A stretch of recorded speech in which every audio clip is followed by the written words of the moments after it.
एक समय की बात है। एक छोटे से गांव में अर्जुन नाम का एक गरीब मेहनती युवक रहता था। वह पढ़ना चाहता था, कुछ बड़ा करना चाहता था, लेकिन उसके पास न धन था न कोई मार्गदर्शन। एक दिन गांव में एक बूढ़े संत आए। अर्जुन उनके पास गया और विनम्रता से बोला, गुरुदेव, मुझे जीवन में सफल होना है, कृपया मुझे सही रास्ता दिखाइए। संत मुस्कुराए और बोले, बेटा, सफलता का पहला मंत्र है सत्य, मेहनत और धैर्य। इन तीनों को कभी मत छोड़ना।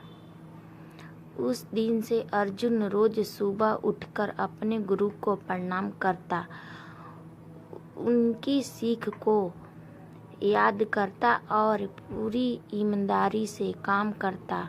रास्ते में कई कठिनाइयाँ आई। कई बार लोग उसका मजाक उड़ाते, कई बार उसे असफलता मिली, लेकिन उसने गुरु की बात नहीं छोड़ी।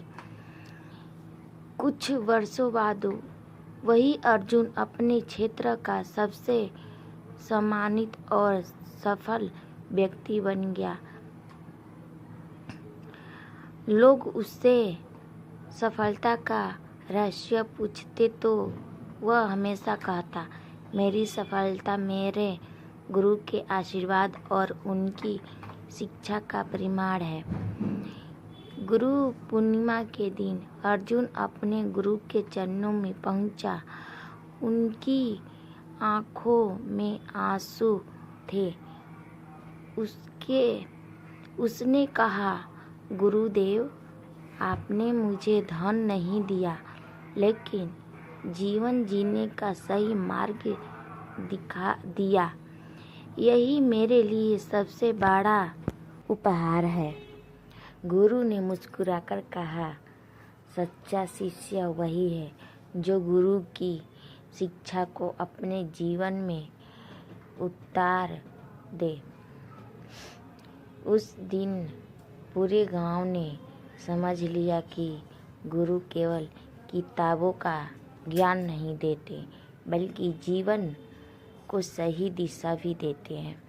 माता पिता हमारे प्रथम गुरु हैं। शिक्षक हमें शिक्षा देते हैं और जीवन में जो भी हमें सही राह दिखाए वह हमारे गुरु के समान है। इस गुरु पूर्णिमा पर आइए अपने सभी गुरुओं के प्रति सम्मान, कृतज्ञता और प्रेम व्यक्त करें। उनके आशीर्वाद से ही हमारा जीवन सफल और उज्जवल बनता है। कहानी का संदेश, गुरु का सम्मान करने वाला व्यक्ति कभी मार्ग नहीं भटकता। गुरु का आशीर्वाद जीवन की सबसे बड़ी शक्ति है। इसलिए गुरु पूर्णिमा के पावन अवसर पर अपने गुरु को प्रणाम करें और उनके बताए मार्ग पर चलने का संकल्प लें। गुरु ब्रह्मा, गुरु विष्णु, गुरु देवो महेश्वर, गुरु साक्षात ब्रह्मा परमपिता, तस्मै श्री गुरु नमः।